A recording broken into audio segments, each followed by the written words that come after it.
Clapping कर दो। Hello नहीं तो नहीं लग जाते फिर नहीं तो मैडम का कट रहे बाहर अपने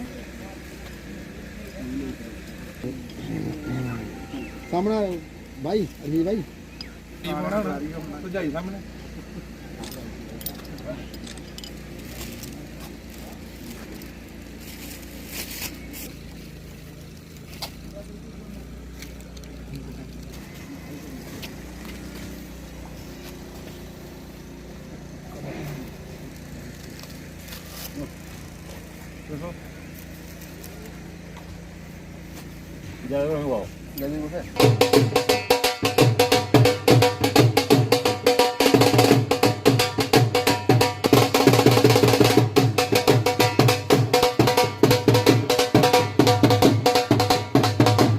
मैं सूबेदार संजीव सिंह आर्मी से बिलोंग करता हूं और ये 4th national para shooting championship हुई थी अभी जो ये न्यू दिल्ली डॉक्टर करनी सिंह शूटिंग रेंज में हुई थी 1 नवंबर से 5 नवंबर। इसमें पिछले 4 साल से मैं पार्टिसिपेट कर रहा हूँ नेशनल में।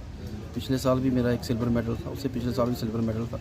इस साल तो इसमें थोड़ा ज़्यादा एफर्ट लगा के एक 10 मीटर एयर पिस्टल में गोल्ड मेडल आया है और 25 मीटर जो स्पोर्ट पिस्टल है उसमें मेरा ब्रोंज मेडल आया। तो ऐसे करके एक शुरू से ही मेरी लगन थी शूटिंग में, तो काफ़ी देर से मैं कर रहा था। पहले भी की थी, फिर छोड़ दी थी, अभी दोबारा करके और ये मेडल हासिल किए हैं। और सबसे ज़्यादा सपोर्ट किया है मुझे आर्मी मार्क्समैनशिप यूनिट, जहाँ से मैं पूरा ट्रेनिंग करता था। फिर उसके बाद PCI para committee of India, उसके बाद NRA नेशनल राइफल एसोसिएशन, जिसके अंडर हमने ट्रेनिंग करी और कैंप अटेंड करे और ये मेडल हासिल करे। आप यूथ के लिए एक रोल मॉडल है। यूथ जो है वो इस गेम में पार्टिसिपेट करना चाहता है, पर कहीं ना उन्हें ट्रेनिंग मिल पाती है। बिल्कुल, ये हमारा शुरू से प्लान है कि मेरा पिछले 10 साल का ही मैंने सोच के रखा हुआ कि जैसे ही मैं रिटायरमेंट आऊँगा सबसे पहला यही करना है कि जो यूथ को है एक स्पोर्ट्स के प्रति हम स्कूलों से शुरू करेंगे। स्कूल में भी जैसे हमारी गेमें नहीं हो पाती, तो जो एक बच्चे हैं बच्चों को स्कूल से ही एक गेमों की तरफ मोटिवेट करके उनको गेमों की तरफ लाने की जो यूथ नशे की ओर जा रहा है उनको क्या संदेश रहेगा? यूथ नशे की ओर इसलिए जाता है कि उनको एक प्लेटफॉर्म नहीं मिल पाता। उनके पास एक टाइम है और जब उस टाइम में उनको कुछ करने को मिलेगा नहीं तो वो नशे की तरफ जाएगा। अगर वो स्पोर्ट्स की तरफ एक अपना मोटिवेट जहाँ स्पोर्ट्स की तरफ बिजी रहेंगे तो उनका नशे की तरफ नहीं जाएगा। एक मैसेज है कि नशे की तरफ तभी जा रहा है कि उनको करने को कुछ मिल नहीं रहा। कि सारे बच्चे हैं जो पढ़ाई में अच्छे नहीं होते, सारे अफसर नहीं बन पाते, जो जिनको लो लेवल का उनको एक प्लेटफॉर्म मिलना चाहिए गेम का, स्पोर्ट्स का, ताकि वो उस लेवल पे उस एज में जाके स्पोर्ट्स की तरफ उनका जो लाइन है स्पोर्ट्स की लाइन मिल जाए, ताकि वो नशे की तरफ लाइन वाले तरफ ना जाए। ये तभी मिलेंगे जब हमारे जो ऊपर के अधिकारी हैं, जो अफसर हैं, वो इस लेवल पे जो स्पोर्ट्स को बढ़ावा देंगे। जगह जगह छोटे छोटे ग्राउंड या कुछ करके और छोटी छोटी टूर्नामेंट कराना शुरू करें स्कूल लेवल पे, जहाँ फिर स्कूल लेवल जब होंगी तो फिर सिविल पे भी उनका कंपटीशन बढ़ेगा। और एक जो है गेम एक नशा है, जैसे दूसरी नशे हैं गेम भी नशा है। जैसे हमने कब शुरू किया, हमारे को भी नशा है, अभी तक हम नहीं छोड़ पा रहे लेके उसके बाद भी ये रहे। जैसे ही कोई बच्चा अगर इस नशे में गिर गया वो नहीं दूसरे नशों में नहीं जाएगा। सर आखिरी सवाल रहेगा कि जिस तरह कोई गेम्स होते हैं उसमें फिजिकल स्ट्रेंथ की ज़रूरत होती है, इसके लिए किस तरह से जो है प्रिपरेशन करनी पड़ती है और आपको कितना कठिनाइयों का सामना करना पड़ा? नहीं, कठिनाई को सामना करना पड़ता है। कठिनाई दिमाग से और दिल से ही मानी जाती है। जब तक आप कठिनाई करो सोचोगे तभी कठिनाई मिलेगी। अगर आप नहीं सोचोगे ना तो कुछ भी नहीं है, चाहे जितना मर्जी तकलीफ आए शरीर को, लेकिन वो थोड़े दिनों बाद धीरे धीरे प्रिपरेशन बनता जाता है और बाद में वही चीज़ें आसान लगती हैं। सिर्फ एक स्टार्टअप है, जो बच्चा स्टार्टअप करता है उसको शुरू में बहुत कठिनाइयाँ आती हैं, लेकिन उस कठिनाई को धीरे धीरे जब बढ़ता जाता है उसी के अंदर किसी भी स्पोर्ट्समैन को उसमें मज़ा आना शुरू हो जाता है। इसमें ये ओवरऑल गेम है, इसमें फिजिकल फिटनेस भी चाहिए ज़्यादा, इसको माइंड का गेम है। इसमें पूरा माइंड का बहुत सेटअप है कि एक शॉट को हम 10 में मारते हैं, एक को तो मार लेते हैं, लेकिन 16 शॉट 60 शॉट को हमने 10 मारना है।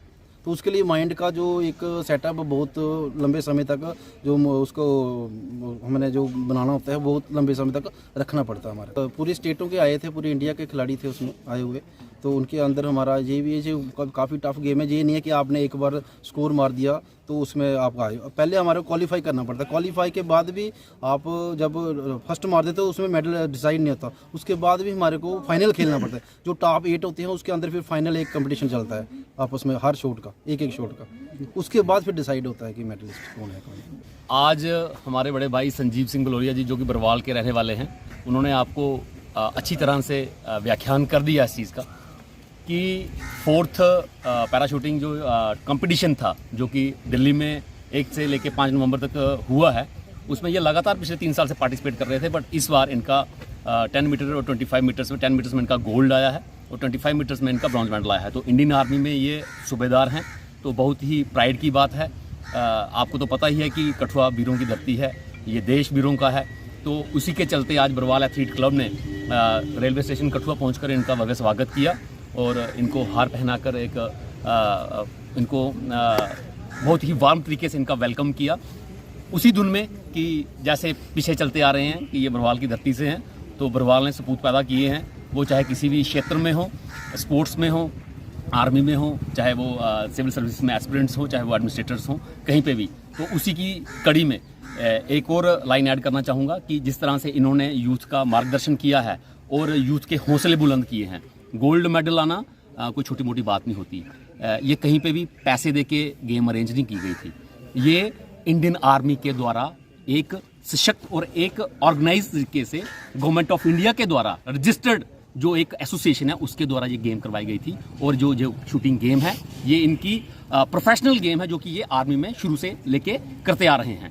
तो ये किसी मैं आपको वो बता दूं कि आज वो होते हैं ना कि पैसे के दम पे भी सर्टिफिकेट्स मिलते हैं, पैसे के दम पे भी लोगों में वाहवाही लूटी जाती है ना। कोई नेशनल खिलाड़ी बोलता है अपने आप को, कोई इंटरनेशनल खिलाड़ी बोलता है, तो ये वो वाले खिलाड़ी नहीं है। ये एक सच्चे सपूत है। जैसे हम 21 किलोमीटर भागते हैं तो हम भागते हैं, वो विद चिप के साथ भागते हैं, RFID के साथ भागते हैं। तो ये भाई साहब ने भी 10 मीटर में गोल्ड मेडल लिया है, उसका सर्टिफिकेट इनके पास है, वेरीफाइड है, और वो इंडियन आर्मी के द्वारा ऑर्गेनाइज किया गया था, वो है।